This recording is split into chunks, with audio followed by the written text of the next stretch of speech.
Khusus hari ini luar biasa sekali narasumber kita yang sudah hadir. Kembali lagi untuk Bapak Wahyudi. Assalamualaikum Bapak. Waalaikumsalam warahmatullahi wabarakatuh, Bu. Baik. Iya, terima kasih Pak sudah hadir di sini. Ya, seperti yang sudah sebelumnya diinformasikan bahwa Bapak Wahyudi adalah Ketua Yayasan dari SMA Islam Plus Atskia. Beliau juga untuk pelatihan sudah beberapa kali bercertified ini ya Pak untuk NLP, Neuro Linguistic Programming, Practitioner NFNLP Florida USA, dan juga Certified Hypnotherapy IBH Indonesia. Terima kasih untuk Bapak Wahyudi, dan kali ini materinya sangat luar biasa sekali teman-teman karena kita akan membahas tentang grafologi. Seperti kita ketahui bahwa grafologi ini adalah suatu ilmu yang mempelajari tulisan tangan ya. Kalau menurut Kamus Besar Bahasa Indonesia, grafologi adalah ilmu tentang aksara atau sistem tulisan, yaitu ilmu surat tangan, ilmu tentang hubungan antara watak dan tulisan tangan. Jadi Bapak Ibu Guru, ini sangat erat kaitannya dengan siswa-siswa kita. Artinya ternyata dengan membaca tulisan tangan mereka, kita bisa melakukan pendekatan, memahami karakter siswa-siswa kita. Jadi saya harapkan khususnya untuk guru-guru SMA Islam Plus Atskia dan umumnya untuk seluruh guru-guru di seluruh Indonesia, kita wajib sekali ya melihat atau mempelajari nantinya materi yang akan dibawakan narasumber kita kali ini. Oke, Bapak Wahyudi, ini kalau saya baca ya, betul. Sebagai moderator pastinya saya harus tahu sedikit mengenai materi yang akan dibawakan narasumber saya. Baik, nah, ini kalau saya lihat grafologi ini adalah suatu ilmu yang sudah berkembang ya Pak. Kalau di Asia sendiri itu dimulai dari di negara Cina yang sudah berkembang dari pada tahun 1000 Masehi ini Pak, kalau saya lihat. Dan kemudian di tahun 1622 seorang dokter dari Italia bernama Dr. Camillo Baldi. Betul. Ia mengemukakan tentang penemuan-penemuan tentang ilmu pengenalan penulisan yang dibuat secara sistematis. Dan ini juga menjadi hal yang sangat menarik ketika kita bisa memahami watak atau karakter seseorang ternyata dari tulisan tangannya. Iya, dari tulisan. Walaupun baca karakter itu banyak ya, bisa dari mana saja. Dari tes tes kepribadian ada ya, dengan memberikan pertanyaan-pertanyaan. Tapi ini adalah salah satu tes yang menurut saya cukup sederhana dan bahkan bagus untuk menjadi terapi. Terapi. Jadi, ya, terapi kepribadian atau karakter paling cepat ya, menurut penelitian kita bersama teman-teman di grafolog. Oke, jadi ternyata dengan mengenal atau memahami grafologi ini, kita juga bisa menjadikan ini sebagai terapi ya Pak. Artinya kita bisa menterapi, mungkin dalam hal ini klien kita adalah siswa-siswi kita, menterapi mereka dengan memahami tulisan tangan mereka. Iya, itu kan waktu tahun pertama ya, angkatan pertama kita cukup serius di grafologi ya, kita mencoba untuk menjadi sekolah yang menerapkan grafoterapi ini untuk memperbaiki karakter anak-anak. Alhamdulillah.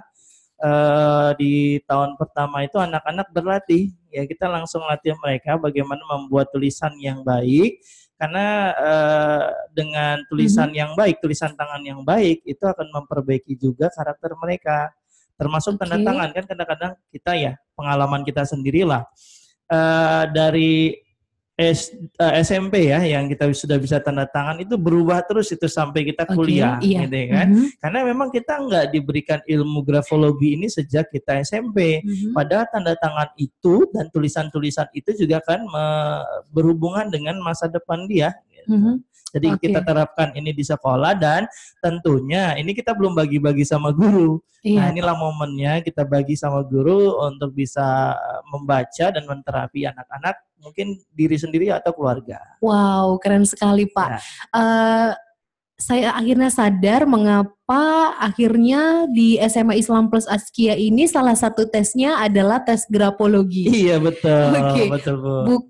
Kita juga ada tes akademik pastinya, tapi Ada, ternyata tentu. grafologi ini adalah menjadi tes syarat Salah masuk satu. di SMA Islam Plus Askia, Betul. bahkan menjadi program kita Ya. yang rutin kita lakukan bahwa siswa itu harus menulis. Betul. Iya, betul. karena ternyata grafologi ini juga akan mengungkapkan ribuan elemen termasuk seperti kepribadian, karakter, intelektualitas, emosional, responsif, energi dan motivasi. That's correct. Wow, keren sekali Bapak Wahyudi. Baik, Ya. kita mulai dari mana ini Pak untuk pembahasan grafologi itu sendiri? Ya, kita akan mulai dari definisi dulu lah ya. Oke. Karena kan kalau kita lihat bahasanya grafologi ini kata dari Yunani ya, graf, ya, tulisan, kemudian logi, logos itu adalah ilmu. Jadi ilmu mengenai tentang tulisan itu dari katanya saja, tapi pengertiannya sebenarnya ini seni.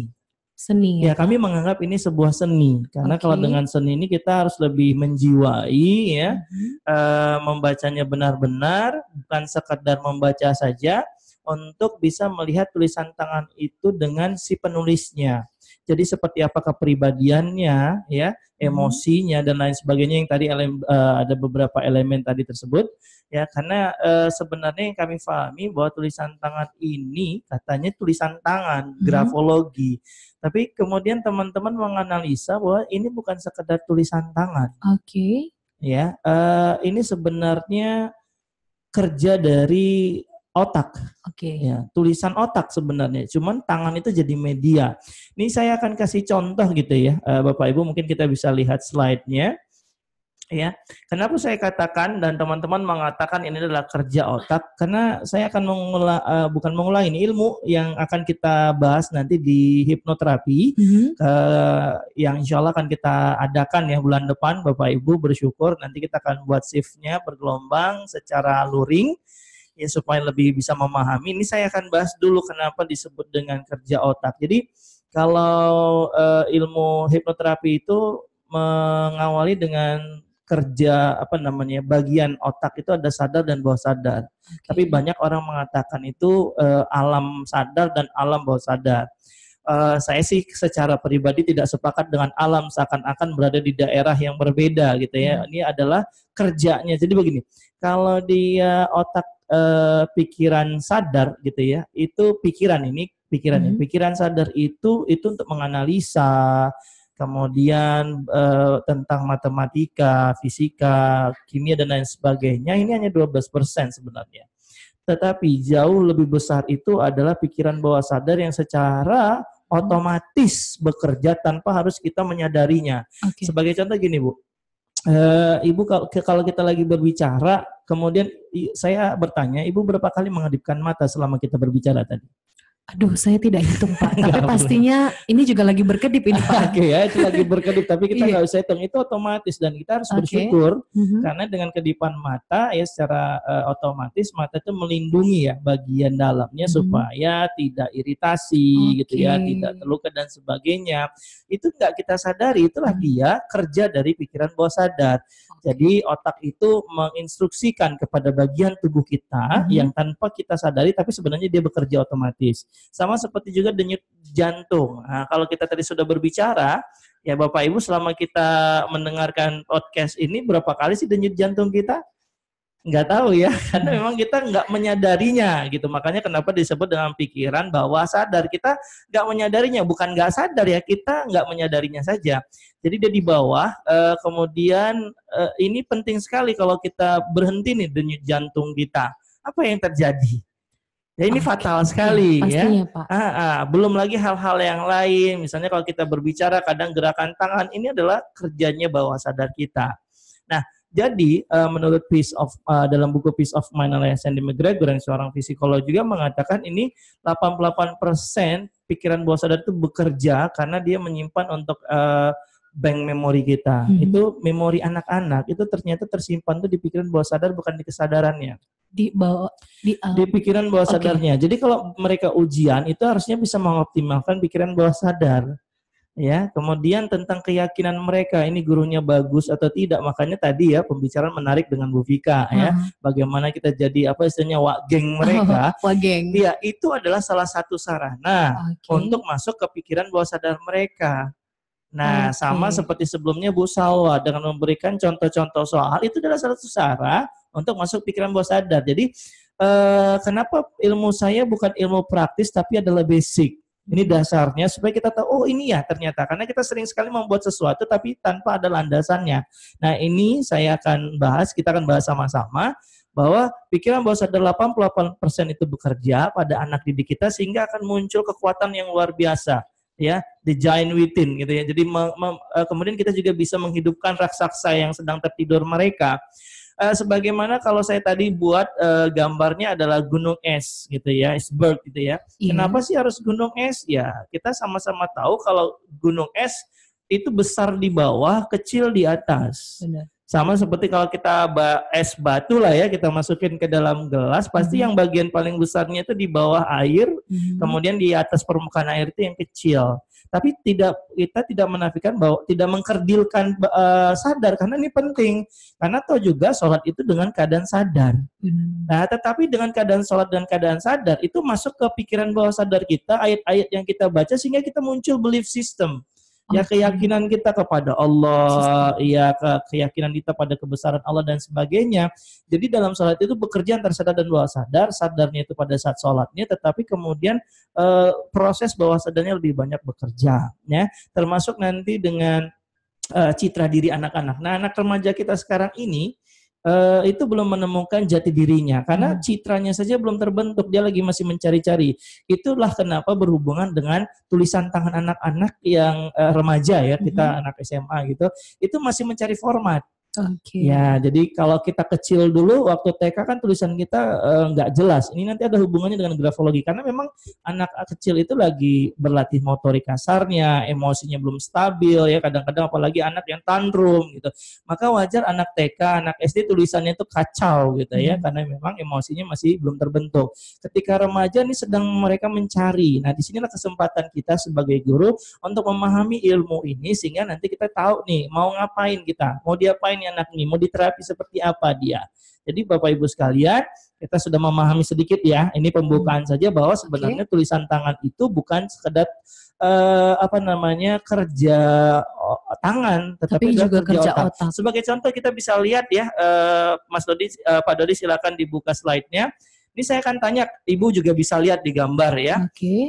Ini menurut Ibu sendiri, apakah tulisan ini dibuat oleh tulisan tangan menurut Bu Lili?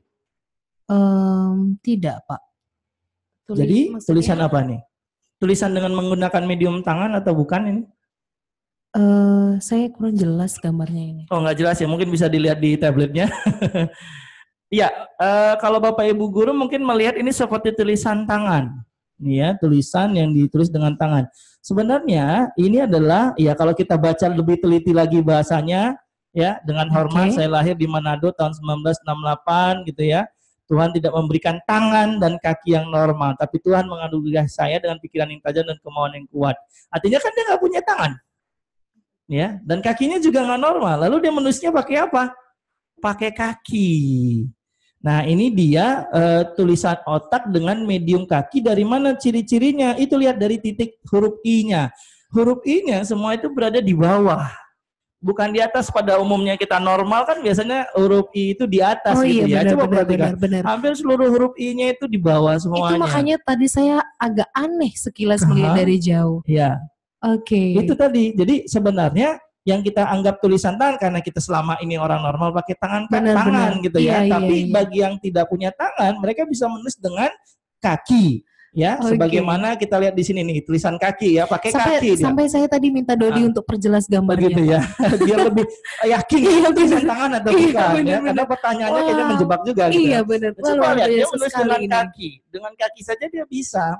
Kemarin kita juga pernah kalau di viral kemarin itu di YouTube Pak Guru ya, namanya Pak Untung. Itu nggak punya tangan tapi mengajar dengan menggunakan kaki, itu keren banget. Jadi Bapak Ibu bisa saja itu cari nanti di YouTube ya, Pak Untung itu sempat diundang oleh Deddy Kobuzer dalam programnya Hitam Putih. Nah kemudian ini Nick Fujijik gitu ya. Seorang motivator dunia yang nggak punya tangan dan nggak punya kaki. Menulis, itu lebih parah. Gimana? Pakai mulut, tapi tetap dia bisa menulis. Nah, jadi kita itu menganalisa tulisan itu bukan karena dari tangannya, melainkan karena itu kerja otak. Kerja otaknya sendiri. Kerja otak itu berhubungan dengan emosinya, karakternya. Jadi ini menarik karena kita lagi-lagi bahas tentang otak. Kemarin kita bahas tentang gelombang otak dan otak, lagi-lagi itu lagi. Benar. Gitu. Jadi ternyata tangan itu hanya salah satu dari media ya, Pak? Iya, hanya media saja. Nah, kita lanjutin lagi. Bapak Ibu, tadi kan tentang tadi sudah ya pengertiannya. Jadi sebenarnya grafologi bukan tulisan tangan, melainkan tulisan kerja dari otak, di mana kaki, mulut, dan tangan bisa menjadi medianya. Nah, sejarah grafologi sebenarnya sudah sangat lama ya. Ada di zaman Yunani itu ya, ada Aristoteles pada 4000 sebelum Masehi itu sudah ada. Hanya saja belum dibukukan, tapi sudah dianalisa. Analisanya sangat sederhana. Ya, kalau dibilang ini, apakah ilmu ini juga mirip dengan zodiak karena ditemukan di zaman yang sama gitu ya. Ini ada analisanya, jadi bukan kira-kira kologi, bukan. Ini ada analisanya dari sekian juta tulisan dianalisa, dan ini dari sekian tahun ditulis. Benar kata Bu Lili tadi, Dr. Camillo Baldi, itu abad 16.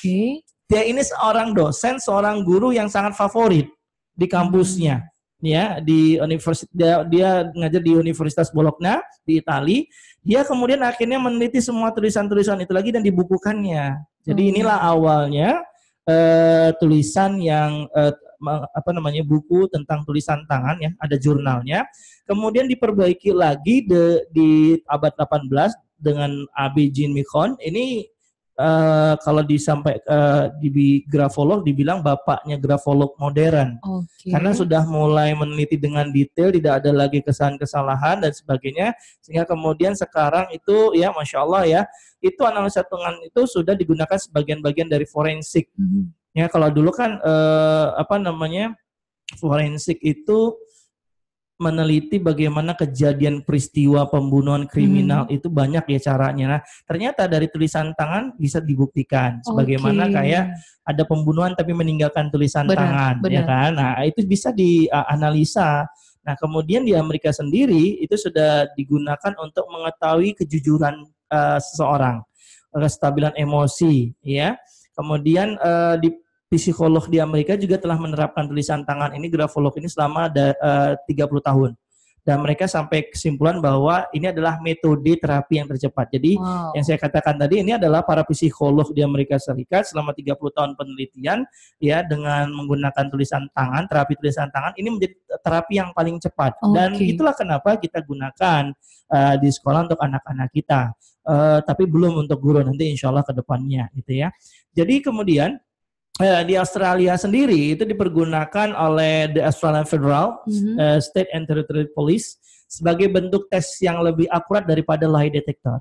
Karena dulunya orang untuk menguji kejujuran seseorang itu kan dipasangin beberapa kabel yang dihubungkan dengan monitor untuk melihat kejujuran dia. Tapi sekarang dengan tulisan tangan yang jauh lebih murah, nggak perlu pakai alat program dan hardware, cukup dengan tulisan bisa kita lihat ya kejujurannya nanti. Jadi benar ternyata bahwa grafologi ini bisa mengungkapkan ribuan elemen ya Pak? Iya, ribuan elemen, karena kan kita juga karakter kita banyak ya, ribuan gitu. Nah kemudian di Prancis dan Swiss sendiri itu banyak perusahaan menggunakan ilmu baca tulis tangan ini untuk mencari karakter karyawan yang sesuai dengan kriteria perusahaan mereka. Jadi udah dipakai. Nah di sekolah kita pakai juga dong untuk merekrut guru-guru dan pegawai. Oh iya benar sekali. Kemarin kita ketika rekrutmen guru-guru juga menggunakan tes grafologi ini sebagai salah satu tes untuk para Bapak Ibu guru. Gimana Bapak Ibu sudah siap untuk ngetes? Iya, nanti yang belum akan segera ya Pak? Ya insya Allah. Baik.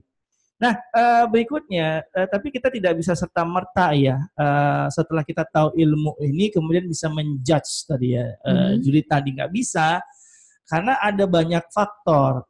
Ini termasuk tentang, karena ini kan tadi saya katakan seni. Iya. Dia pakai perasaan gitu. Jadi kita tidak bisa menjudge seseorang itu ya karena ini tulisannya nih, ini berarti plusnya gini nih, minusnya begini. Oke. Enggak juga. Kita harus melihat secara keseluruhan. Ya, tulisan itu juga nanti dengan menggunakan kertas A4 tanpa bergaris. Oke. Kenapa? Supaya ketahuan. Ya, jadi tesnya itu harus menggunakan kertas A4 atau kertas HVS tanpa garis. Berbeda kalau dengan tulisan di buku karena kan udah digaris-garisin. Sudah ada garisnya, ya kan? Nah, ada beberapa ya. Kita akan lihat Bapak Ibu sekalian. Pertama adalah tentang kejelasan tulisannya. Oke. Oke ya, kejelasan tulisan. Nah, kita lihat di slide ini, wow ya, berantakan sekali ya yang sebelah kiri gitu ya. Kemudian di tengah sudah mulai rapi dan yang sebelah kanan itu tulisan zaman dulu. Oke. Ya, karena memang tulisan sambung kebanyakan zaman dulu ya, kalau sekarang kan sudah mulai cetak. Nah, kita baca dulu nih. Yang mana ini Bu Lili yang bisa terbaca? Yang kiri, tengah atau kanan? Yang tengah. Yang tengah, ya oke ya, bisa dibaca sangat jelas ya. Nah, kalau tulisan yang bisa dibaca dengan jelas ini, sebenarnya si penulis itu senang melakukan komunikasi dan cenderung terbuka. Jadi dia mengizinkan orang lain untuk bisa membacanya. Jadi kalau dia menulis untuk orang lain bisa membacanya, artinya dia juga adalah orang yang suka menyampaikan pada orang, inilah saya. Jadi orangnya lebih terbuka, cenderung terbuka. Dan kemudian komunikasinya bagus. Ya, itu yang pertama ya Bapak Ibu ya, kalau jelasan terbaca. Terus ada pertanyaan, terus gimana dengan tulisan para dokter? Nah, itu beda lagi. Iya, bukan berarti dokter itu orangnya terbuka. Tidak terbuka. Bukan, gitu ya. Tapi memang itu ya salah satu lah ya. Supaya nanti orang nggak gampang menyalahgunakan obat-obat itu. Ya, nanti khawatirnya malah si pasien beli obat sembarangan di apotek. Ternyata ada ininya juga ya Pak ya. Ya, itu namanya kode etik lah ya. Sebenarnya tulisan dokter itu bagus-bagus gitu ya. Dan mereka memang orang yang terbuka. Tapi kalau kita lihat tulisannya kok kayak begini gitu, enggak. Mereka bukan orang yang tertutup gitu ya. Kemudian ya positifnya orang-orang yang menulis dengan tulisan yang jelas dan terbaca adalah orang yang memiliki kesungguhan dan punya kegigihan, punya konsep dan ide ya. Kemudian dia mampu menghormati orang lain karena dia menginginkan orang lain bisa membaca, memudahkan orang lain gitu. Tetapi tetap saja di balik plus itu ada minus. Sebagaimana manusia itu tidak sempurna. Kita akui, saya sendiri aja, mungkin orang lain melihat ada kelebihan, tapi tetap saya memahami, saya punya kekurangan juga, dan itu pun bisa terbaca oleh orang lain, gitu ya. Negatifnya untuk orang yang tulisannya jelas terbaca itu membuat kesannya sangat terbuka sehingga tidak ada rahasia lagi. Nah, kalau yang begini nih, ini nggak cocok untuk menjadi seorang intelijen. Ya, kalau orang intelijen itu harusnya adalah orang-orang yang memang sangat merahasiakan gitu. Nah, orang-orang yang seperti ini pun kalau kita berteman mungkin apapun yang kita sampaikan jadinya bocor semua. Nah, jadi kita bisa pahamin itu ya. Inilah kegunaannya. Kemudian tidak bisa berani tampil beda ya. Kemudian dia adalah orang yang butuh kepastian. Berarti nggak suka di PHP-in, Pak? Nggak suka, jelas-jelas aja gitu ya. Dan anak milenial sekarang juga tulisannya begitu. Jadi kalau anak-anak SMA kita itu emang butuh kepastian, ya sudah, itulah dia kenyataannya ini. Nah, tapi kalau ada siswa kita yang memang tulisannya nggak terbaca, ada yang dia sembunyikan. Nah, ini kita bahas dulu tentang tulisan yang bisa terbaca adalah punya kesungguhan dan kegigihan, punya konsep ide dan tujuan, menghormati orang lain. Inilah anak-anak baik pada umumnya di sekolah. Tetapi memang dia tidak bisa berani tampil beda dan juga ya butuh kepastian. Kedua, ya ini pelan-pelan saja ya karena materinya cukup banyak. Ini sebenarnya workshop yang saya ikut ini setengah harian, tapi kita cuma 1,5 jam saja. Wah, luar biasa. Yang kedua adalah sulit terbaca. Nah, kalau orang yang tulisannya tadi yang sebelah kiri itu nggak bisa terbaca adalah si penulis ini kurang peduli terhadap orang lain. Dia nggak peduli orang mau bisa baca, mau enggak ya terserah. Yang penting gitu saya nulis gitu ya, Pak. Iya, yang penting orang lain mau suka atau enggak itu urusan mereka deh. Ini saya punya saya gitu. Nah, dan kemudian ada sesuatu yang sebenarnya dia rahasiakan. Jadi kita tahu nih kalau tulisan siswa kita tidak jelasnya ada sesuatu yang dia rahasiakan. Tapi ya nggak perlu juga kita harus kepoin banget gitu ya untuk cari tahu, oh ada yang dia rahasiakan mungkin itu secara pribadi dan sebagainya.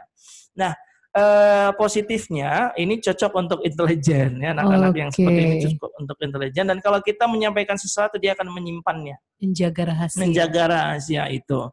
Dan kemudian dia ya itu tadi, karena dia nggak peduli orang lain, akhirnya positifnya adalah dorongannya, tampilnya dia punya dorongan untuk tampil berbeda. Ya, dia adalah menjadi be myself gitu ya. Dan anaknya ini termasuk anak yang imajinasi dan intuisinya sangat bagus. Ya, jadi kita nggak bisa bilang tulisanmu jelek banget sih, kamu mau jadi apa di masa depan? Nggak bisa begitu. Nggak bisa ya, nggak Pak. bisa. Justru ya kayak seperti Beethoven, ya para maestro-maestro dunia, tulisannya itu nggak bisa dibaca serius gitu ya. Thomas Alva Edison juga awalnya begitu, tapi mereka adalah orang yang tampil beda. Makanya orang-orang sukses di dunia itu kan memang sedikit, karena tampil beda. Jadi kalau ada yang anak tulisannya terbaca, dia kalau menurut saya nih, setelah saya meneliti adalah ini anak yang cocok di bidang akademik, anaknya nurut, anaknya terbuka gitu ya. Kalau dikasih ilmu pengetahuan dia bisa terima dan menghargai gurunya. Tapi tulisan yang jelek ini kadang kan guru yang nggak paham ilmu grafologi kesel tuh. Udah tulisanmu jelek, keras kepala, mau jadi apa gitu ya. Padahal itu sebenarnya bibit-bibit dari orang-orang sukses di dunia. Masya Allah. Nah, itu dia. Jadi kalau di sekolah kita sendiri kan kita, ya udah silakan guru sampaikan informasi ini ke wali kelas, dan wali kelas membacanya.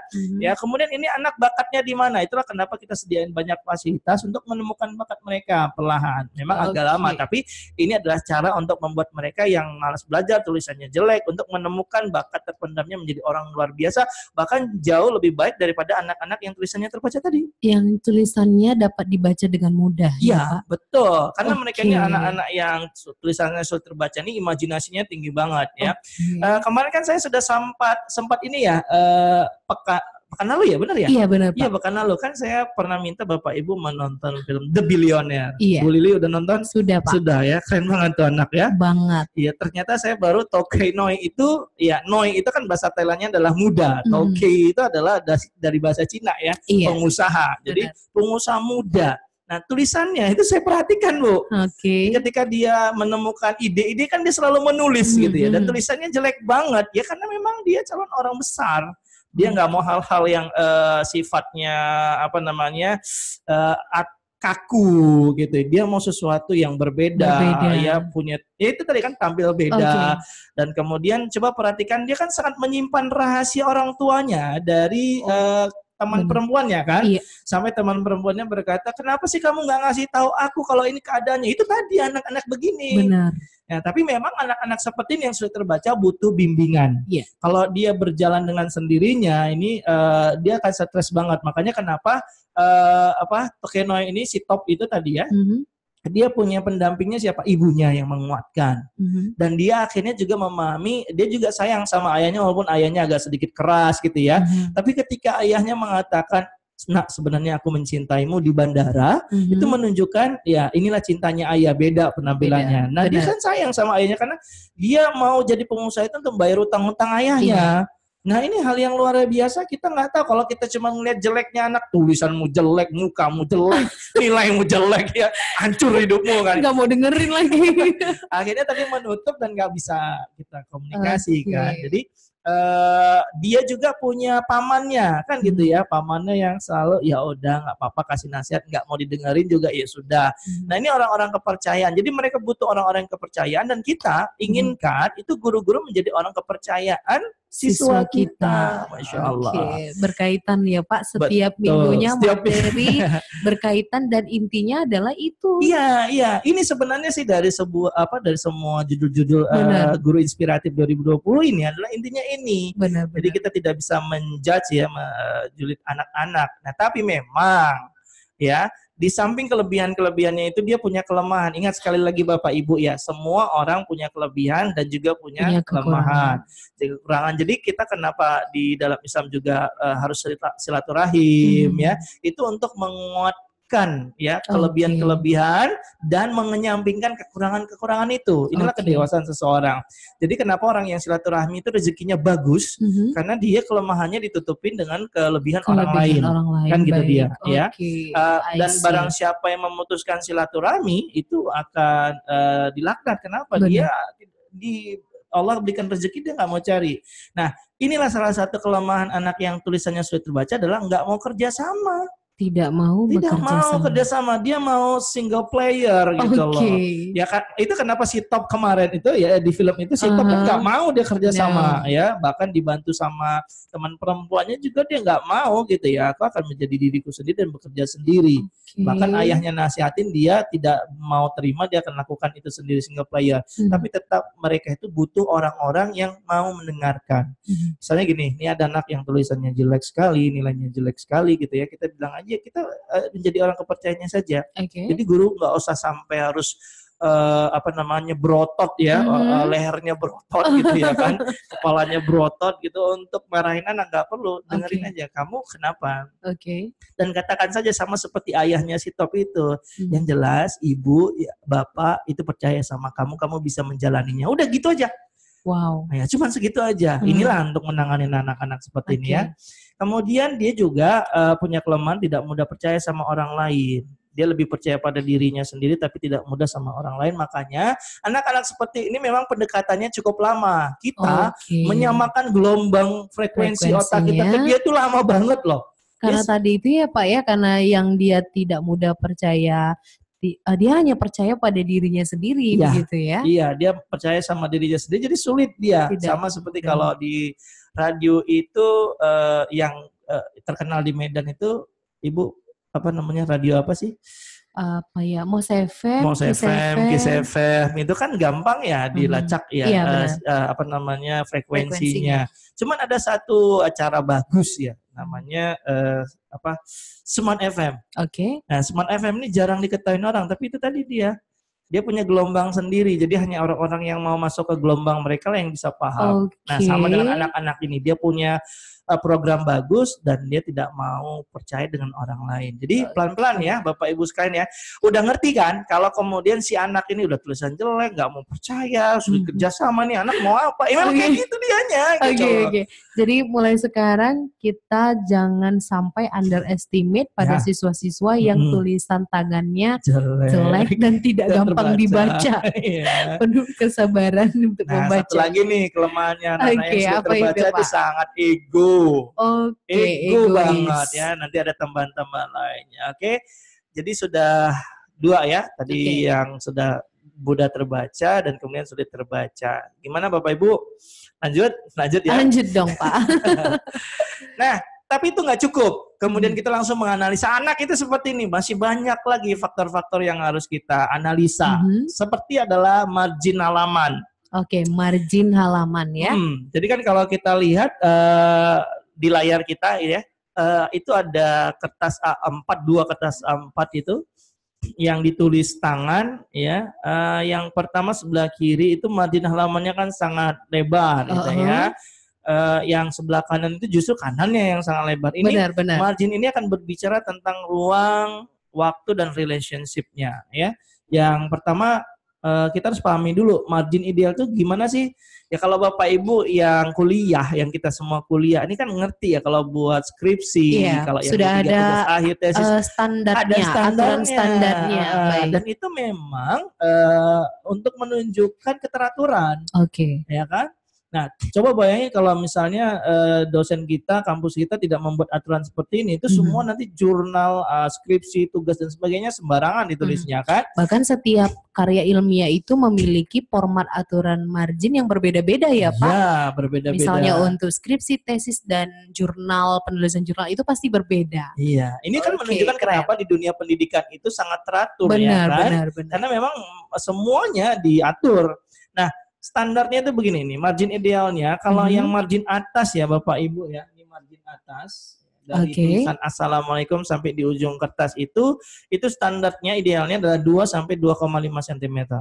2 sampai 2,5. Ya, jadi Bapak Ibu yang nanti kalau misalnya yang belum jodoh mau cari jodoh, gimana sih pasangan yang ideal? Coba aja tulisannya ya. Jadi gitu ini bukan hanya untuk siswa ya Pak, untuk cari jodoh atau pasangan juga bisa ya.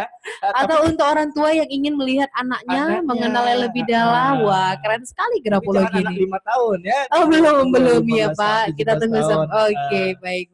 Ya, atau mungkin minta tolong ke calon mertua ya.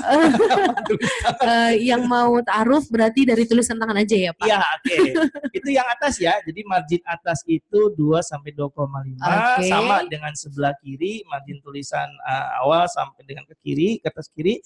Kemudian yang kalau yang kanan, kenapa sih kita kecilin? Ini sangat berhubungan sekali, Bu. Ya, nanti kita akan bahas. Ini sebaiknya 1 sampai 1,5 nggak sampai dengan 2. Baik. Ya. Ini standarisasinya gitu ya Pak ya? Iya. Nanti akan kita bahas jika ada yang melewatin dari standarisasi ini. Betul. Baik. Tapi kalau di kampus kan tetap sama dia 2 sampai 2,5. Iya benar. Nah, ya kan? Nanti kita akan bicara itu kenapa sih seperti itu. Kemudian kalau di bawah itu bebas. Tidak masalah. Ya. Ini untuk grafologi ya, bukan buat skripsi ya. Bukan. Ini untuk grafologi. Baik. Ini hanya untuk grafologi. Idealnya seperti ini. Nah, kemudian Bapak Ibu perhatikan ya. Ini kalau tadi marginnya ideal. Ini yang kalau marginnya ideal dan seperti disebutkan sebelumnya. Itu baik. Berarti orangnya mampu mengolah emosi. Jadi ini orangnya nggak gampang meledak-ledak. Dia bisa mengatur emosinya sendiri. Kalau dimarahin dia bisa terima, gitu ya. Kalaupun ada sesuatu yang sedih dia masih mampu mengendalikan apakah ini harus dikeluarkan atau tidak. Kemudian dia memiliki harga diri yang sehat. Nah, anak-anak seperti ini kalau kita lihat tulisannya memang begini nih positifnya. Dan anak yang punya planning ke depan seperti apa. Ini kalau kita lihat ada beberapa anak, salah satunya yang kemarin saya cek itu kayak Tori ya, seperti Ananda Tori itu emang begini dia tulisannya. Oh, ini memang anaknya bagus, makanya wajar jadi juara umum. Iya, margin ideal bahkan menjadi salah satu perwakilan siswa kita yang bakalan study tour ke Australia. Wow, gitu iya. Ya. Jadi kita bisa juga mengarahkan anak-anak kita seperti ini, tapi nggak mudah ya, butuh waktu untuk terapinya. Kemudian anak yang bisa menempatkan diri dimanapun dia berada, dia tahu dia harus berperan seperti apa, dan dia hanya memang fokus pada sesuatu yang sifatnya penting saja, dan mampu mengelola manajemen waktu, bahkan mengelola ruang kosnya itu luar biasa sekali beliau itu ya. Jadi diberitahukan oleh ayahnya sendiri itu kosnya sangat rapi, memang terlihat dari tulisannya. Itu untuk yang marginnya ideal. Baik. Tetapi memang di sini nggak saya buat minusnya ya. Tapi saya bisa jelaskan bahwa minusnya anak-anak ini adalah anak-anak yang ngikutin aturan saja. Dia nggak suka kalau ada orang yang melanggar aturan. Nah, dia nggak suka banget lihat orang. Kalau misalnya guru ternyata datang terlambat, wah ini anak ini nggak suka sama guru seperti itu. Karena dia sudah based on rules banget hidupnya gitu itu Pak dia ya. kelemahannya based on rules gitu ya. Jadi nggak bisa diajak untuk menjadi leader gitu. Karena dia based on rules cocoknya ya jadi ya pegawai lah gitu ya. Makanya kenapa anak IPS itu banyak juga jadi pimpinannya, karena mereka suka melawan aturan gitu ya, tapi hal positif. Jadi kalau begini anak-anak kita harus pandai-pandai untuk tidak membuat sesuatu yang mengecewakannya seperti datang terlambat. Itu kenapa kita bilang kan sama guru-guru juga jangan sampai terlambat. Nanti kepercayaan kita, otoritas kita itu hilang di mata mereka. Ini pembahasan yang lalu nih Pak. Kita perlu memiliki otoritas. Nyambung lagi. Iya benar. Dan kalau kita tidak menunjukkan hal yang positif, otoritas kita bisa saja hilang. Begitu ya Pak. Dia juga akan kesel kalau misalnya ngeliat guru ya itu materinya ngaca. Terus ngasih materi, kemudian tesnya beda soalnya. Tidak sesuai dengan aturan dan ketentuan yang sudah ditetapkan, begitu ya. Apalagi kalau misalnya gurunya, ya besok kita besok belajar ya, gitu. Ternyata besoknya ujian, dia Pak kesel. Jadi hilanglah otoritas guru itu. Untuk itu Bapak Ibu dengan anak-anak yang seperti ini, ya kita bisa membuat otoritas kita dengan tidak mengecewakan mereka. Itu yang ketiga ya, margin ideal. Kemudian kita masuk materi yang keempat Bapak Ibu ya. Kalau mau dicatat, monggo dicatat. Ini ya. Margin kirinya lebar. Margin yang kirinya lebar. Ya, di sini kan sangat lebar dari kertas, ujung kiri kertas, dengan kemudian tulisannya ya. Oke, Itu saya sudah tidak sabar. Ini bagaimana ini Pak? Orangnya bagaimana ini susah. Kalau ada yang menulis dengan margin kiri yang lebar, apa ini Pak? oke ya. Yang Oke, pertama, anak ini adalah anak yang berani bertindak. oke. Ya, dia tidak ragu-ragu, dia maju saja langsung melakukan tindakan yang menurut dia itu adalah perlu dilakukan. Mhm. Orangnya itu berani mengambil resiko apapun yang terjadi dan cocok untuk menjadi pemimpin di masa depan dan Oke. berani menghadapi masa depan. Nah, ini kalau si top itu saya lihat kayak gini tulisnya, cuman karena di satu-satu saya Mhm. perhatikan agak sedikit ke kanan ya. Dia Oke. kan nulisnya tuh dari tengah tuh, nggak pernah dari kiri dah. Coba bisa Ibu perhatikan ya. Mhm. Nah, inilah orang-orang yang memang Berani ya. punya sisi positif dengan tulisan yang margin kirinya lebar. Nah, dia juga fokus kepada orang lain ya, fokus ke orang lain tuh seperti ini, tokoh idolanya. Di si Mhm. top itu sendiri kan ada seorang pengusaha di kampus dia yang menjelaskan kayak kita kan mengundang narasumber orang-orang sukses gitu Benar. ya. Aha. Sebenarnya kita undang mereka itu untuk menanamkan kepikiran bawah sadar anak-anak bahwa apapun kalimatnya dia akan dengarkan. Dan Baik. itu bisa berulang-ulang sama dia. Nah, fokus pada orang lain itu maksud saya yang itu. Ya, Oke. untuk hal-hal yang positif saja. Kemudian arahnya cepat move on. Bayangin ya, kalau si top itu berkali-kali jatuh bangun dari bisnis A, B, C, D, gagal terus hingga akhirnya udahlah kalau ini gagal juga saya masukkan ke 7-Eleven, produk Tokenoin saya ini, maka saya akan sulit untuk move on. Maka inilah akhirnya. Jadi anak-anak yang seperti ini cepat move on gitu ya, Bapak Ibu sekalian. Oke, gimana Bapak Ibu sudah bisa menganalisa ya? Sudah bisa Oke. dicatat ya? Oke, sudah siap nih, lanjut ya. Lanjut Nanti dong kita Pak. Tadi kita sudah sampai margin. dua aja lah dulu kita bahas ya Oke. tentang tulisan jelas dan margin ya. Oke. Ini masih banyak sih materinya. Baik, Oke. kalau kita selesaikan semuanya nggak akan cukup waktu kita ya Pak. Betul. Oke, margin kanan yang sempit. Ini kan kenapa gambarnya sama? Oh iya, karena kan margin kirinya lebar. Oke. Tapi coba perhatikan di sebelah kanannya. Nah, ini kan menyempit. Ini kira-kira Iya, ada 1 yang senti kanan, sampai 1,5. Oke, Ya kan ada yang lebih 1,5, sempit. ada yang 2 gitu ya. Hmm. Yang jelas ini kirinya. Nah, positifnya ini adalah anak yang optimis. Oke. Dia ibarat begini loh Bu Lili. Semakin dia ke kanan, ya, itu menunjukkan dia orientasinya pada masa depan. Oke, semakin ke kanan. Ya, semakin ke kanan dia orientasinya masa depan dan dia tidak peduli dengan masa lalunya. Bukan orang yang kemudian menyesali masa lalunya. Jadi orangnya optimis, ya, yakin bahwa dia itu sukses gitu ya. Kemudian siap menghadapi sama dengan margin kiri yang lebar, ya. Jadi ini hampir sama. Nah, kemudian tapi gimana kalau margin kanannya yang lebar? Oke. Nah, ini malah yang kiri sempit, yang kanan lebar. Kirinya, ini kirinya ya, seperti kanannya terlalu lebar gitu ya. Ada apa? Kenapa?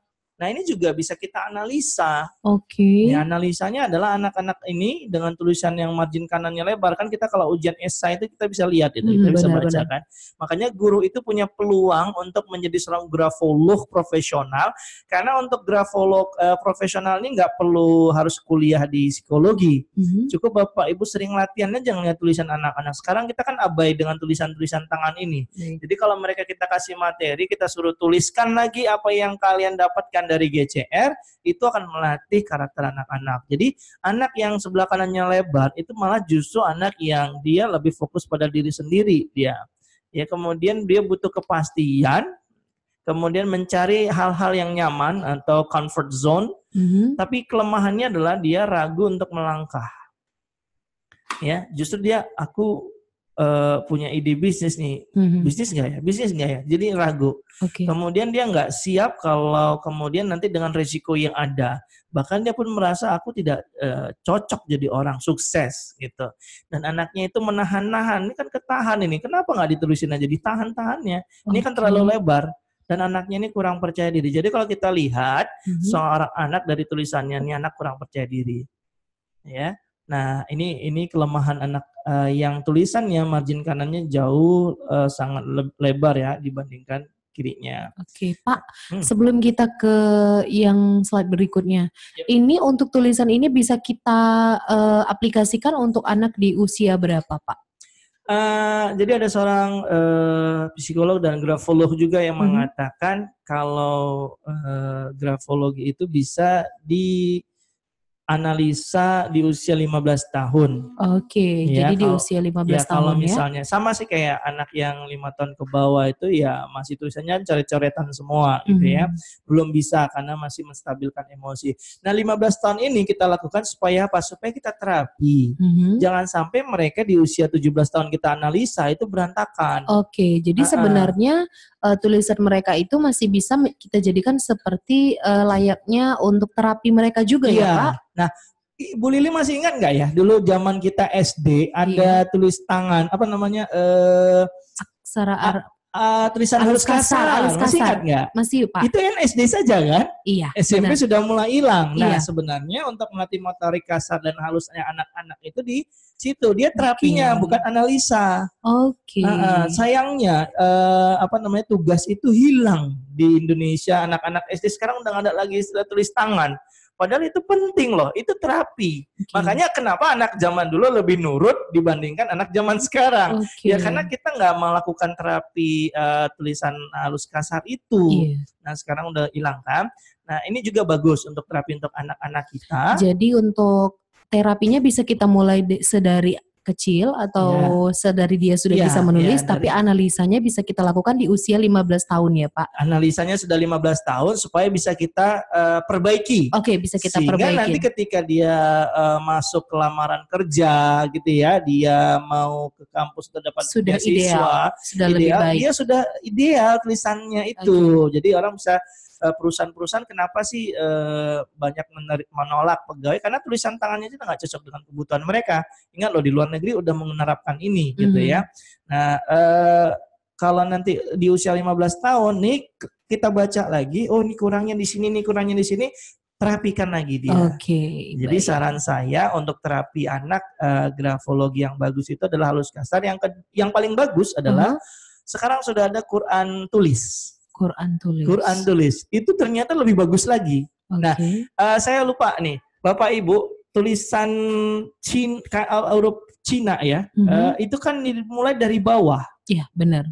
Itulah kenapa banyak orang Cina itu sukses-sukses. Karena nulisnya dari bawah ke atas. Walaupun hanya menulis garis ya Pak? Ya hanya garis saja. Kan kalau kita mungkin garis dari atas ke bawah ya Bu. Kita tulis aja sembarangan mau gimana caranya. Terserah, yang penting garis. Iya, garis tegak. Kalau di Cina enggak begitu kan. Dari bawah ke atas. Harus dari bawah ke atas. Iya, dari bawah ke atas itulah pasti ada filosofinya tuh ya Pak. Ada. Jadi mereka itu berpikir bekerja mulai dari bawah kemudian untuk mencapai puncak. Wow, nah, sehingga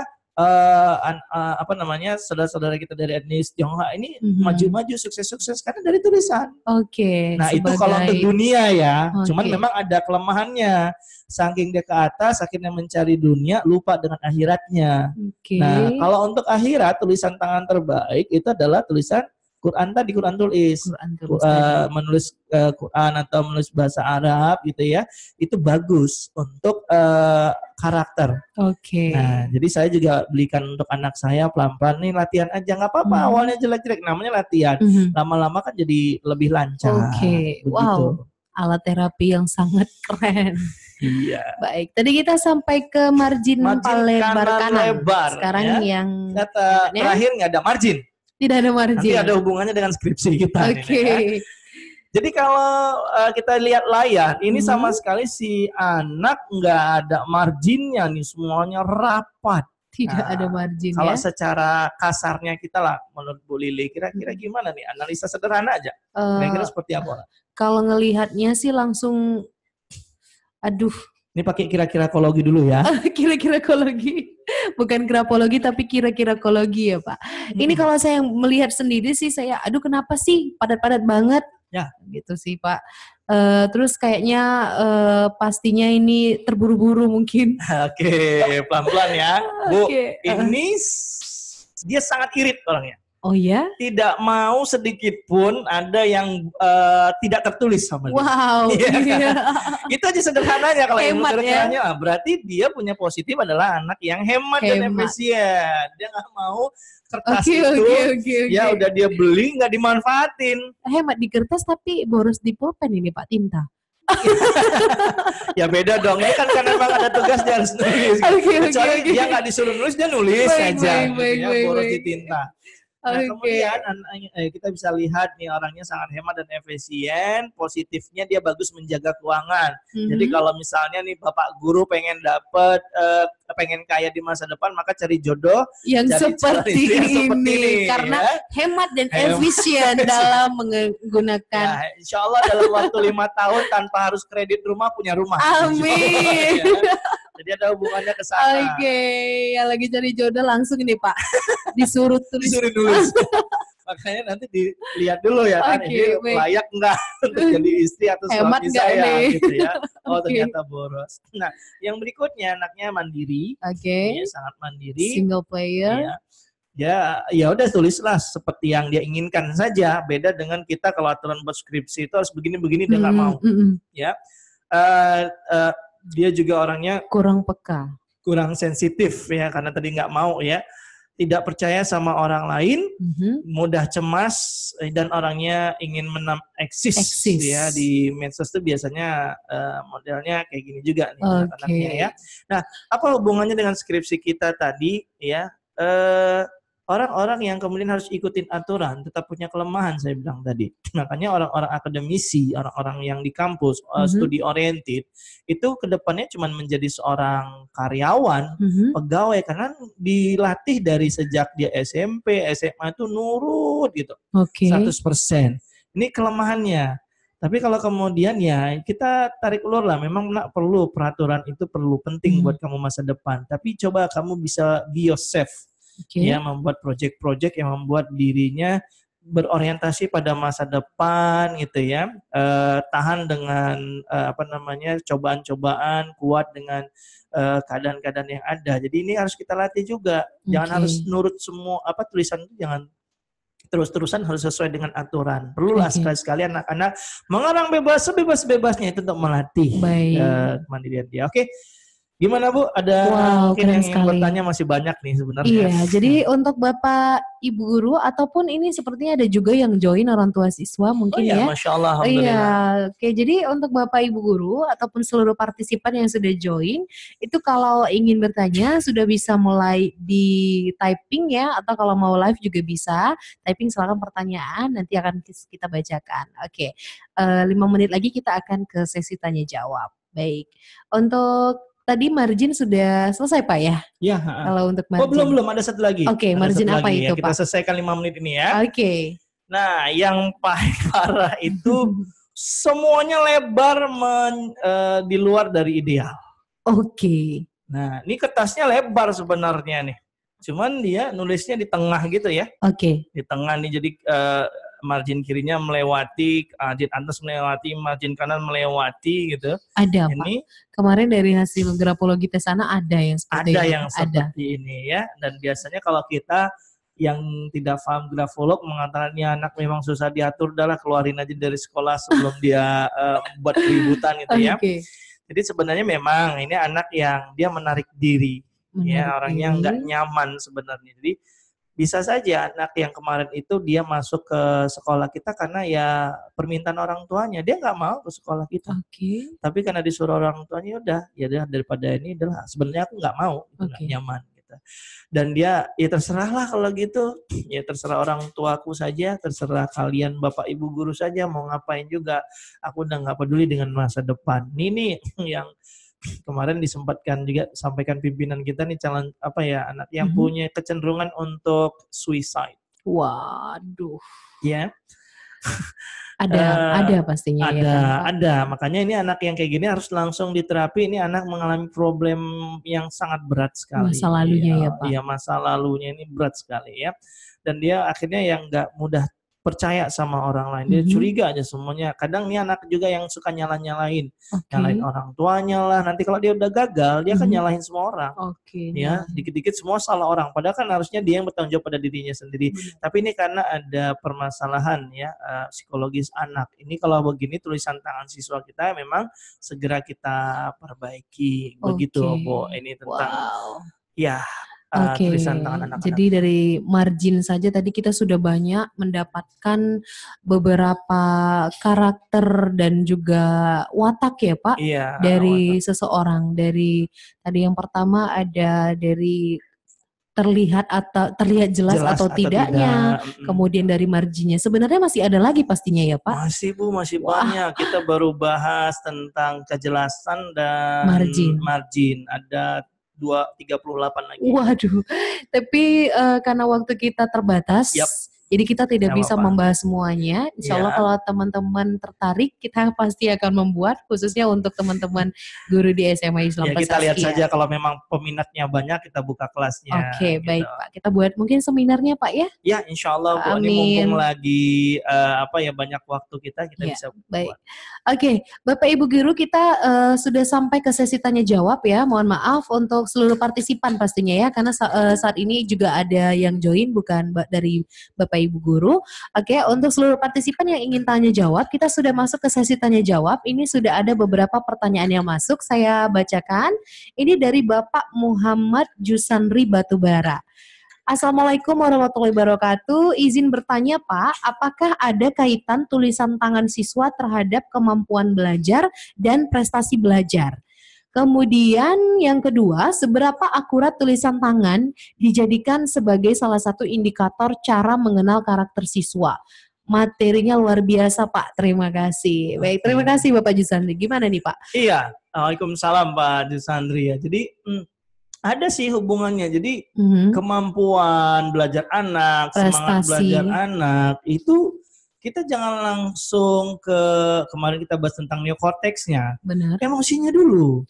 Kalau anak itu senang, bahagia, emosinya positif, sistem limbiknya positif, tentunya neokorteksnya akan bekerja dengan baik dan dia semangat belajar, kemampuan belajarnya meningkat. Ini yang kita pahami dengan awal-awalnya ya. Jadi kita kan nggak diajari tentang kinerja otak, kita cuma disuruh untuk belajar itu penting. Alasannya apa? Why? Kenapa kita harus belajar? Nah, kemudian meningkatkan belajar itu gimana ya? Otak kita, anak itu dulu dimotivasi. Jadi saya berpikir memang motivasi emosi ini penting. Kalau udah emosinya positif, gampang untuk belajarnya. Sebagaimana kita bahas kajian kemarin Pak Jusandri ya, 3 bagian otak tentang neokorteks, reptil, sistem limbik dengan reptil. Nah, jadi kalau anak yang tulisannya bagus, sangat jelas, marginnya ideal, tentunya ini anak yang nggak perlu lagi dimotivasi, dia udah ada punya visi misi ke depan, dia mau jadi apa. Nah, kalau anak-anak yang tadi nih, yang margin lebar semua sisi, ini gimana nih anak nih? Ya udah jelas, ini kemampuan belajarnya pasti turun. Orang dia nggak peduli dengan masa depan, dia harus cuek, perbaikin dulu ya Pak. Iya, dia insecure ya kan dengan lingkungannya gitu. Nah ini emosinya dulu, makanya terapi. Nah untuk itu guru kita kasih kemampuan lebih, bukan hanya sekedar mengajar, tapi mendidik. Mendidik ini kan sulit, dia akan memperbaiki emosi anak. Jadi ada hubungannya Pak. Insya Allah kalau kita tahu kelebihan-kelebihan dan kekurangannya, oh inilah kemampuan anak ini kurang ya. Tapi kalau dia ideal berarti ini anak kemampuan belajarnya bagus.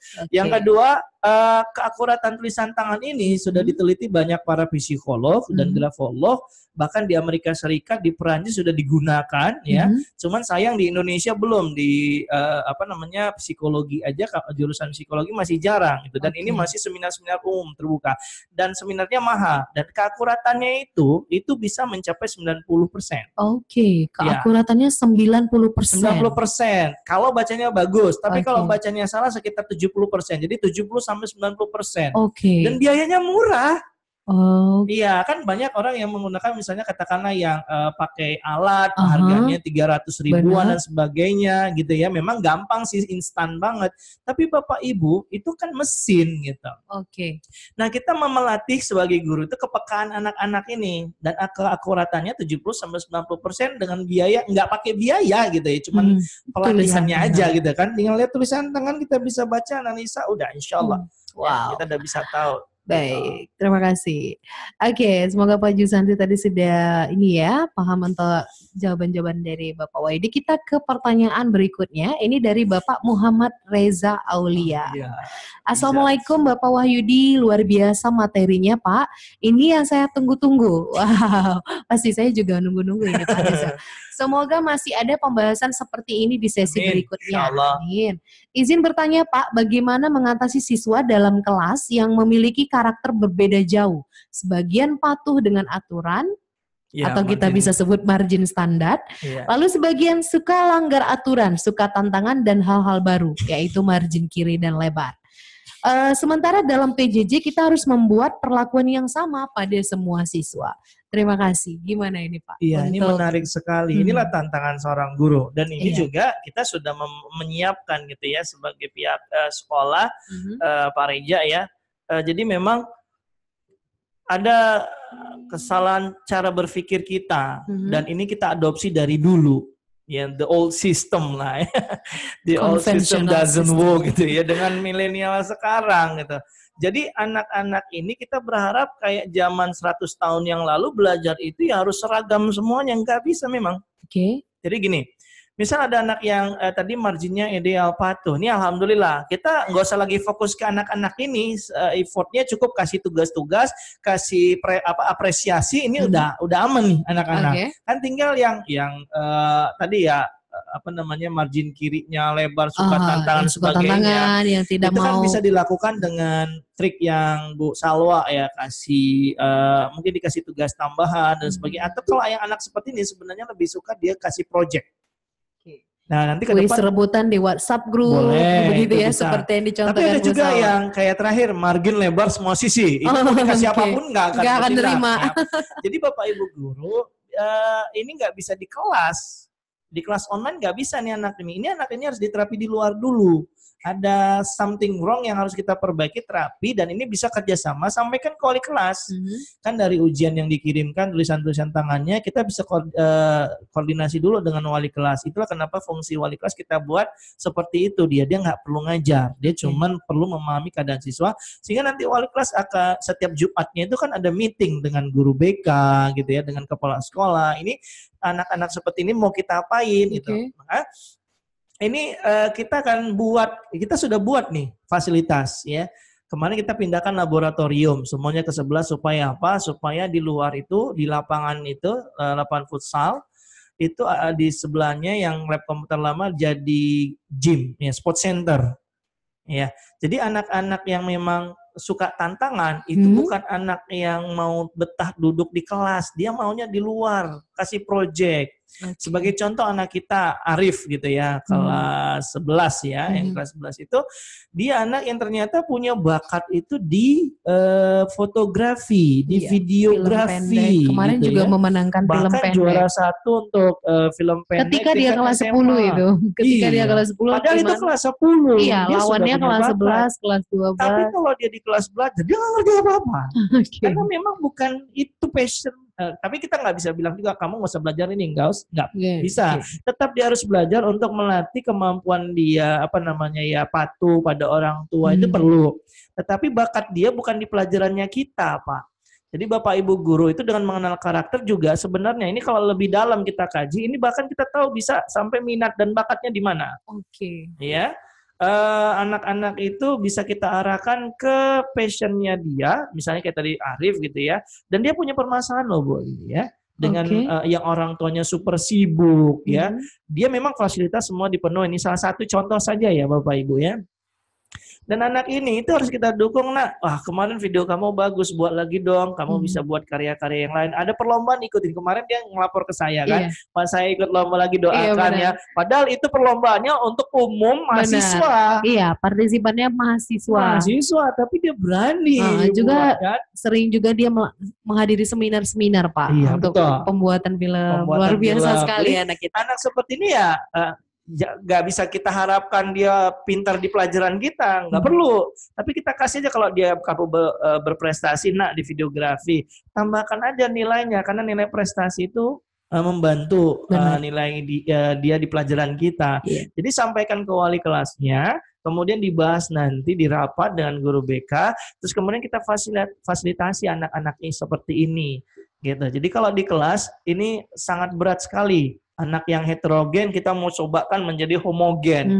Yang namanya majemuk ya nggak bisa juga. Pastinya. Tapi kita cukup fokus ya sudah nih anak yang standar tadi yang ideal lanjut pelajarannya. Kalau yang nggak apa-apa nak, kamu diam aja, yang penting kamu dengerin saja. Dah seperti itu. Oke, baik. Kita ke pertanyaan berikutnya ini dari Bapak Syarif Sirait. Assalamualaikum Pak, materinya bagus sekali. Saya izin tanya, apakah ketika seseorang telah berubah karakter atau motivasinya, maka tulisan tangannya juga berubah? Nah, ini pertanyaannya Pak. Kalau tulisan tangannya, karakternya, motivasinya berubah, tulisannya berubah atau sebaliknya atau gimana? Ya, jadi ketika seorang telah berubah karakternya, itu bisa tulisan tangannya berubah, itu bisa, Bu. Oke. Iya. Jadi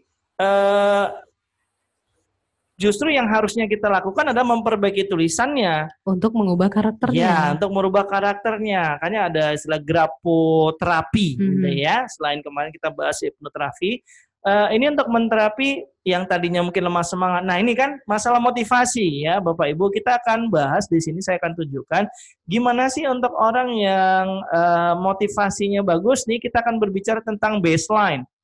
Oke, bisa kita lihat di layar ya. Baseline itu garis tulisannya. Di sini kan kalau kita lihat normally straight baseline ini normal ya. Kemudian ascending baseline itu naik gitu ya. Kemudian descending ke bawah. Kemudian ini yang minus yang up and down, gelombang. Nah, ini terkait dengan motivasi seorang. Kita kalau orangnya yang tadinya pendiam kemudian jadi semangat, itu sudah pasti ya.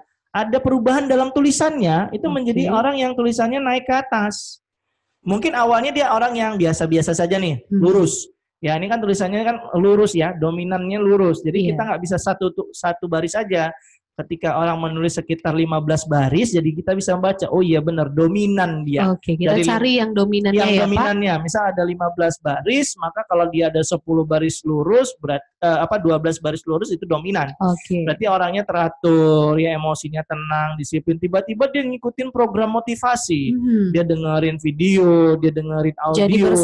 Jadi bersemangat. Itu biasanya tulisannya naik. Oke. Nah, ya baseline-nya itu menaik. Nah, tapi kalau misalnya nggak juga berubah, gimana menyemangati anak ini? Ya suruh dia minta tulisannya naik ke atas.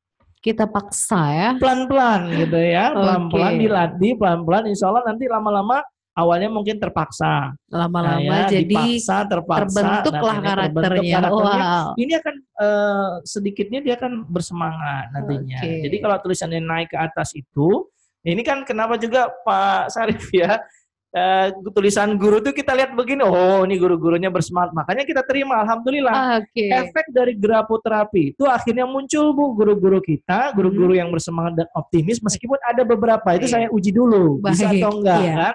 Sehingga kemarin semalam alhamdulillah saya terima kasih Pak Jusandri, Pak Harun dan guru-guru lainnya itu berkumpul, kita ngadain bakar ikan. Oh wow, iya yang khusus bapak-bapak itu ya Pak? Iya, bapak-bapak semalam sampai akhirnya saya harus nginep di sekolah gitu, kan? Karena udah kemalaman juga. Jadi alhamdulillah itu guru-guru jadi termotivasi karena ada beberapa dominannya guru-guru yang termotivasi, yang tidak termotivasi jadi ikutan. Nah, jadi bapak-bapak saya yakin nih guru-guru kita semuanya, bapak ibu semuanya, ini tulisannya menaik nih walaupun tidak terlalu ekstrim ya. Itu kan kalau kita pakai analisa tulisan itu untuk garis, kita menggunakan busur. Jadi kita butuh busur, gitu ya, busur yang biasa ya, untuk melihat berapa derajat sih kemiringannya. Ada juga yang standar, ada yang ekstrim. Ya, biasanya standar itu di bawah 45 derajat, kalau ekstrim itu di atas 45 derajat. Jadi kalau tulisan pun Bapak Ibu nulis mulai ke atas, mereng ke atas, gitu ya, menaik ke atas, insya Allah itu menjadi orang yang bersemangat, aktif, bergairah. Ya, kemudian tegas dan mudah memutuskan. Jadi kalau Bapak Ibu pengen karirnya naik menjadi wakasek, menjadi capsek gitu ya. Itu tulisannya coba diperbaiki. Diubah ya Pak. Ya, coba diperhatikan dulu tulisannya, silakan tulis tadi di kertas A4. Iya, kertas A4. Nanti tulisannya harus penuh dari atas sampai bawah ya Pak. 15 baris cukup. Dan 15 ini baris. Tulisan tangannya bukan masalah isi tulisannya ya. Iya. Kita nggak baca. Kita nggak baca apa yang ditulis ya Pak. Yang ditulis enggak. Silakan mau nulis tentang apa aja. Mau tulis apa aja, tapi nanti tetap huruf-hurufnya. Dan ditandatangani ya Pak. Ya, nanti ditandatangani. Kemarin kita sudah ada, kalau Bapak Ibu nanti Pak yang kemarin gimana Pak? Ya boleh secara individu ya. untuk Baik. membaca, untuk dianalisa. Nah, berarti guru-guru di SMA Islam Pesat Sekia ini untuk grafologinya sudah lolos Pak ya? Sudah ya lolos. Tinggal ada beberapa Ada sih perlu kita beberapa ya. perbaiki. Baik, siap-siap Bapak Ibu Dan guru ya. kalau ditanya sampai usia berapa, Pak? Iya, bagaimana? Ini analisa saya saja ya, sebenarnya katanya kalau udah 25 itu udah susah untuk diperbagi. Bagi saya masih bisa. Okay. Oh, gitu. Masih bisa. Baik. Masih bisa kalau kita terus berlatih sungguh-sungguh. Cuma kematangan karakter seorang kepribadian itu sampai dengan usia 40 tahun. Okay. Makanya ada statement itu life begin 40. Start from 40. Ya, start from 40. Dan kemudian saya kenapa harus 40? Saya cari-cari ternyata betul. Ternyata para nabi-nabi Allah itu semuanya di atas 40 tahun, ya. Seperti Rasulullah juga kan 40 tahun karena udah matang. Benar. Kepribadiannya sudah terbentuk. Nah, Bapak Ibu yang masih di bawah 40 tahun ini kita punya waktu untuk memperbaiki dengan tulisan-tulisan kita.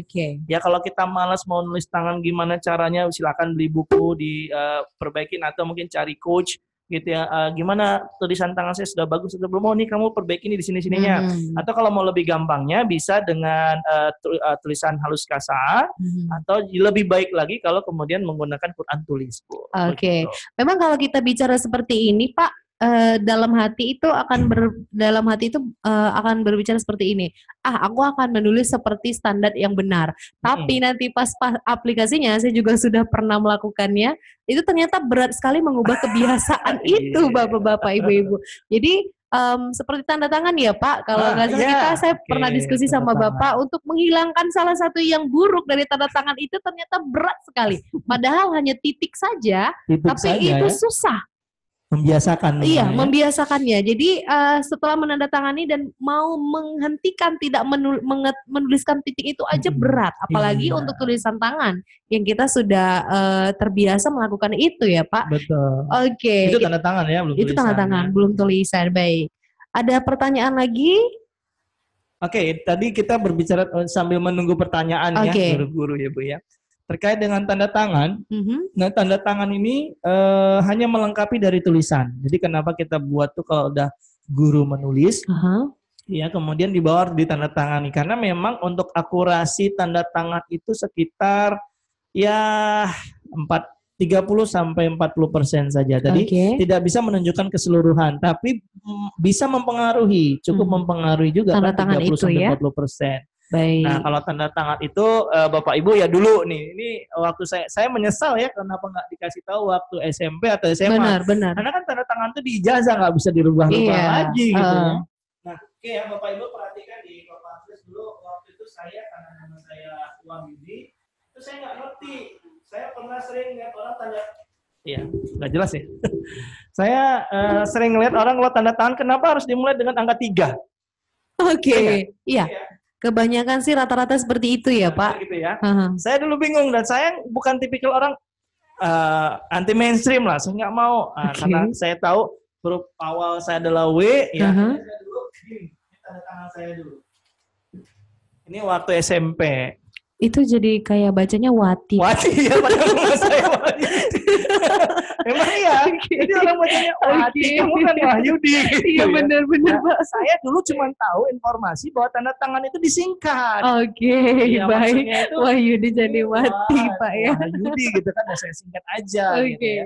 Tapi ya kemudian saya rubah lagi waktu kuliah. Ya waktu kuliah saya ganti jadi gini.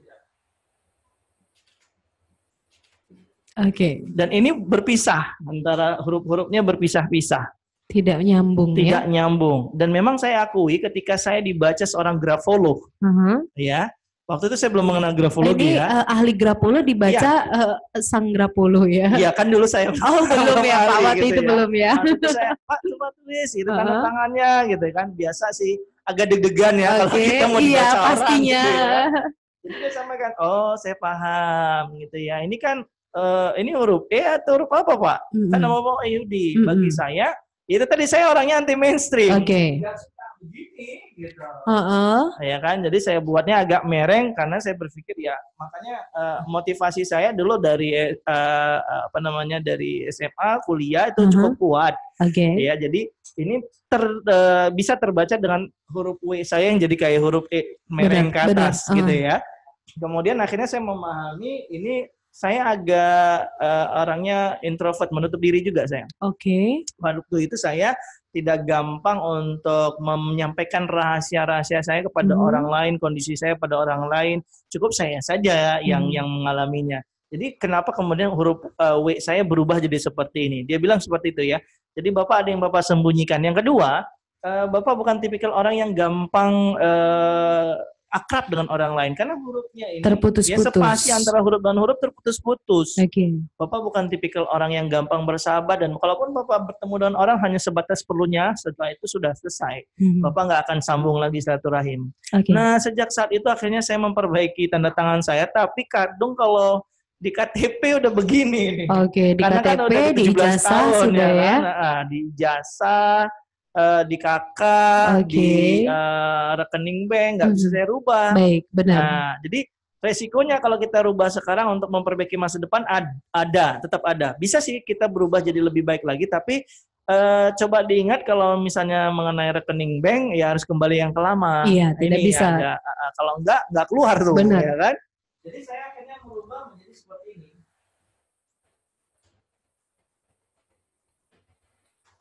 Nah, itu. Ini yang terbaru ya, yang terakhir. Jadi Bapak Ibu kalau melihat tanda tangan saya di KTP dengan yang di sertifikat dan sebagainya, kok berbeda? Karena saya ingin memperbaiki. Dan alhamdulillah Bu Lili ya, walaupun akuratnya 30-40%, saya perbaiki tanda tangan saya ini, akhirnya rezeki saya berpengaruh, ya, semangat saya, dan saya akhirnya lebih gampang untuk akrab dengan orang lain, membuka diri, jadi lebih gampang akrab dan sebagainya ya. Jadi dengan saya menyambung tulisan ini ternyata ada hubungannya dengan ada hubungan dekat ya ke sosial kita itu butuh ya, kebutuhan sosial kita jadi cukup tinggi. Dan saya buatkan titik di sini supaya ya ada ketegasan, dan inilah tanda tangan saya terakhir. Ya begitu, jadi ada hubungannya Bapak Ibu. Keren sekali ya. Tadi dari tulisan tangan, sekarang kita sudah bahkan sampai menganalisa tanda tangan begitu ya. Ini mau lebih lagi bisa kita analisa Bu. Wow, sebenarnya ingin sih Pak, tapi waktunya tidak memungkinkan ya. Ada pertanyaan lagi kayaknya. Oke, kita bacakan satu lagi ya Pak. Satu lagi pertanyaan. Assalamualaikum nih dari Bapak Tarbizi. Bagaimana kepribadian anak yang tulisan tangannya berubah-ubah? Terima kasih. Iya. Jadi ada anak-anak yang tulisannya berubah-ubah. Nah, itu sebenarnya terkait dengan emosionalnya yang juga berubah-ubah. Artinya si anak kalau tulisannya berubah, ini sedang dalam proses pembentukan emosi. Dia masih belum selesai nih pendidikan emosinya. Ya, mungkin emosinya nggak stabil ya, kalau bahasa anak muda sekarang itu kemudian swing, ya. Moodnya swing. Jadi kalau ini nih, saya akan tunjukkan ya Pak Tarmizi ya, di layar saya ini ada anak yang tulisannya naik turun ya. Oke, Pak Dodi bisa ditampilkan. Nah, ini anak yang tulisannya itu nggak stabil nih, berubah-ubah nih, ya, agak kurang jelas ya. Kalau di layar mungkin jelas Bapak Ibu ya. Ini tulisannya bagus awalnya, kemudian ini juga banyak coretannya, gitu. Kemudian ini turun ke bawah, ini datar ya. Ini lama-lama makin turun ke bawah. Ini awalnya ingin menunjukkan dia semangat nih, ya, untuk menjadikan anak yang baik. Tapi akhirnya dia punya masalah, nggak percaya dirian nih anaknya. Ya, ini lihat ya, antara jarak dengan baris ketiga dengan baris keempat ini besar. Inilah anak yang tulisannya berubah-ubah karena anak ini kemudian jadi gampang bahagia, tiba-tiba gampang sedih, anaknya tidak punya pendirian, pelin-pelan, ya, kemudian suasana hatinya itu berubah ya, dan gampang gugup, bingung dan bimbang. Makanya anak dengan begini pelan-pelan aja diterapi tulisannya, dirapikan dulu, mungkin dengan jadi bisa dibantu dengan halus kasar atau mungkin dengan kertas yang bergaris dulu. Ya, latihan menulis saja, latihan menulis mungkin sehari bisa diterapi dengan ya katakanlah 10 menit tapi rutin, misalnya pagi 10 menit nulis deh gitu kan. Nah, coba kamu rapikan pelan-pelan, nanti siang atau sore juga begitu, pelan-pelan. Ya, insya Allah nanti anak itu emosinya akan stabil. Jadi ini salah satu memang kalau anak yang tulisannya berubah-berubah, emosinya nggak stabil dan kurang semangat ya. Jadi butuh, kalau terapinya selain tulisan gimana Pak? Ya ini harus ada pendekatan lebih. Anak ini harus disupport, didukung. Kita menjadi orang sahabat terdekatnya. Kalau kita guru, kita dukung dia. Kalau kita orang tua, ya kita bimbing dia. Jangan pernah mengatakan, saya nggak percaya sama kamu. Kamu ini mau jadi apa? Nggak boleh. Ini makin membuat dia jadi bingung. Dia belum menemukan jati dirinya. Ucapan yang negatif itu ya, Pak. Kan pekan lalu kan saya sampaikan ya, dari penelitian tahun itu pada tahun 80-an gitu ya. Anak-anak mendapatkan sekitar 460 lebih komentar negatif. Sementara hanya sekitar 70 komentar positifnya. Iya. Ini harusnya kita balik, kasihkan dia komentar-komentar positif. Anak-anak yang punya emosi tidak stabil ini karena mungkin sejak kecilnya itu dia belum mendapatkan pelatihan emosi. Jadi apa-apa harus orang tua, ikutin orang tua gitu. Memang ada bagusnya. Tapi akhirnya anak ini tidak bisa mengambil sikap untuk dirinya sendiri. Jadi dia bukan menjadi dirinya, tapi menjadi seperti orang inginkan gitu loh. Oke, wow, keren sekali Bapak Tarmizi. Terima kasih atas pertanyaannya ya. Baik, untuk seluruh partisipan mohon maaf kita sudah di penghujung acara ya. Dan seperti yang disampaikan narasumber tadi bahwa ini baru 2 poin ya Pak yang kita ambil dari total 40 poin yang seharusnya kita diinformasikan. Jadi ternyata benar sekali ya bahwa ilmu grafologi ini bisa mengungkapkan ribuan elemen. Bahkan untuk forensik sendiri sudah digunakan ya Pak. Wah, luar biasa. Dan kita sudah membahas 2 poin dari total 40 poin dari ilmu grafologi. Tadi kita bahas dari jenis tulisan tangan ya, bahwa tulisan tangan pribadi yang mudah dibaca, jelas terbaca, dan yang sulit dibaca itu ternyata memiliki makna ataupun pemahaman sendiri ya. Kemudian dari margin halaman juga ternyata ada pengenalan karakter di situ, dan ini semoga memudahkan kita untuk mengenali para siswa kita ya. Dan juga bisa digunakan untuk yang lain bahkan ya Pak. Betul. Wow, luar biasa sekali materi hari ini. Mohon maaf untuk para peserta partisipan yang pertanyaannya belum dijawab ataupun belum dibacakan. Dan semoga nanti ini adalah awal dari seminar-seminar pelatihan-pelatihan yang akan kita adakan. Ya, jangan lupa Bapak Ibu, kita akan melaksanakan program rutin Azkia Podcast tiap hari Sabtu pukul 8.30 untuk sesi 1 dan pukul 10.30 untuk sesi 2. Ini adalah webinar Guru Inspiratif 2020 yang menghadirkan guru-guru yang menjadi role models. Baik, terima kasih atas waktunya. Saya akhiri program ini dengan wabillahi taufiq wa hidayah. Assalamualaikum warahmatullahi wabarakatuh.